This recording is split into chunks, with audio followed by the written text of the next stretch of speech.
Здравейте, приятели! Днес ще ви разкажа една ужасяваща история от българския фолклор. Пригответе се да чуете за самодивата, безмилостния дух на гората.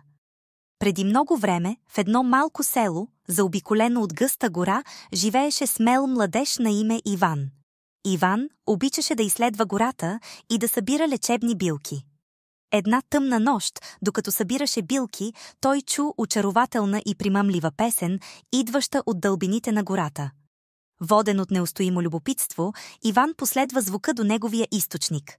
Скоро откри група красиви жени, танцуващи под ярката лунна светлина.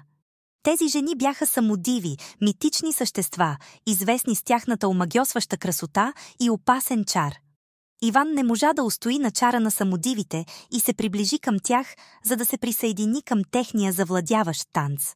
Очите му срещнаха очите на главната самодива, която танцуваше с несравнима грация и красота. Тя му се усмихна и го хвана за ръката, водейки го към центъра на танцовия кръг. Докато самодивата танцуваше с Иван, той постепенно усещаше как силите и съзнанието му избледняват. Малко знаеше той, че танцът с самодивата източва живота на човека, оставяйки го слаб и изтощен.